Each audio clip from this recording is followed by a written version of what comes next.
Naku, eto, o dumito muna tayo, 'no? Since nabanggit ko na si Escudero, mga boss chief amo sir, may ine-EBA si Escudero tungkol sa wage hike, mga kababayan, 'no?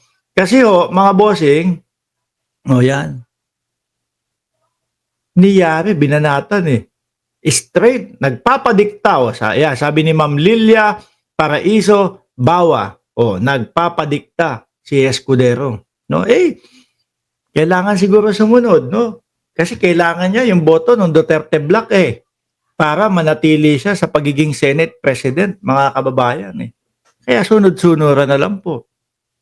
Oh, rektahan pong sinabi ni Attorney Princess Abante, mga bossing, na pinatay ng Senado yung kagustuhan ng Kongreso na mabigyan po ng dagdag na 200 piso kada araw yung mga manggagawa po natin. Ano po?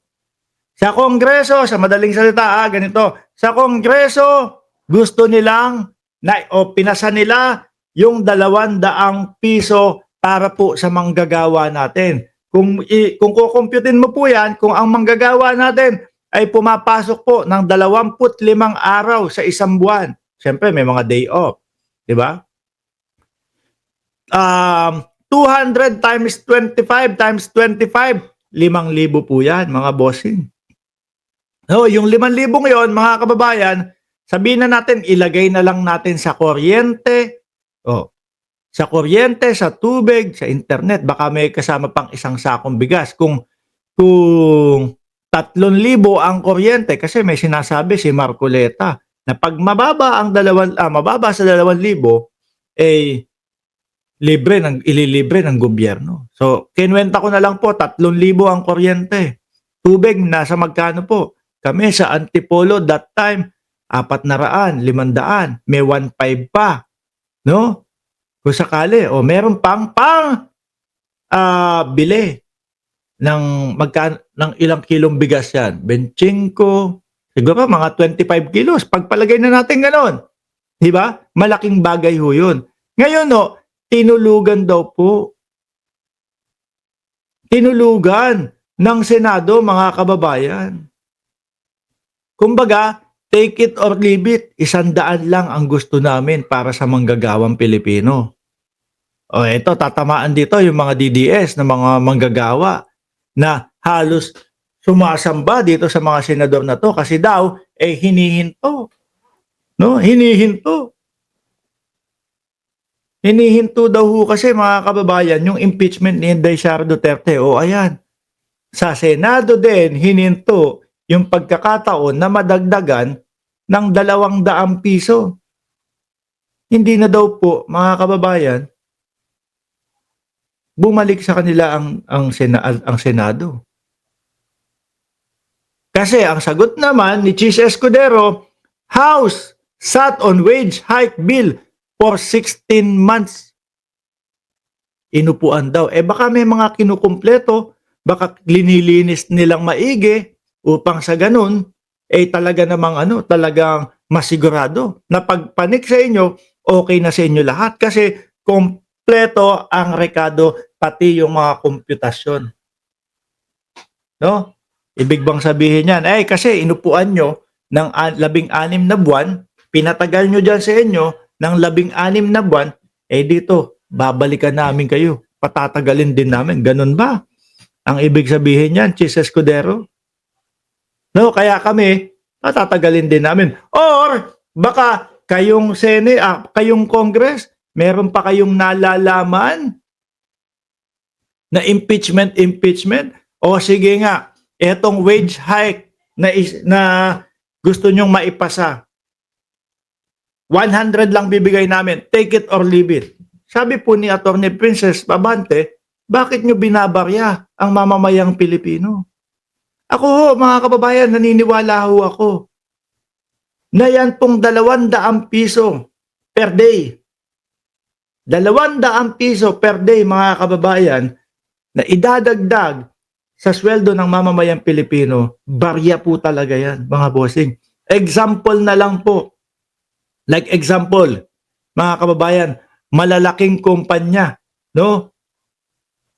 Like example, Apple, 'di ba?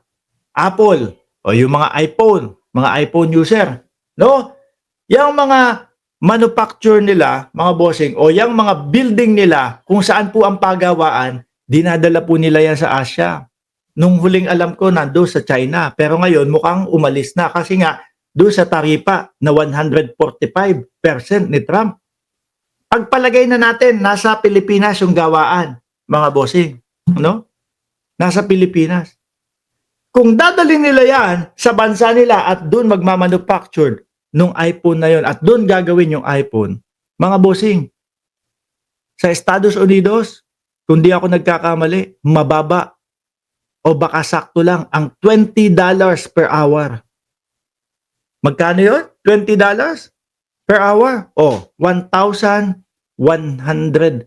pesos. Kasi 55 eh. Diba? 1,100 pesos per oras po.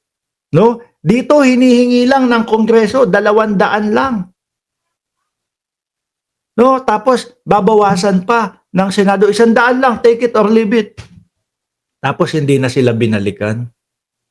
Mga bossing, talo na naman ang taong bayan sa Senado. 'Di ba? Talo na naman mga kababayan ang taong bayan sa Senado.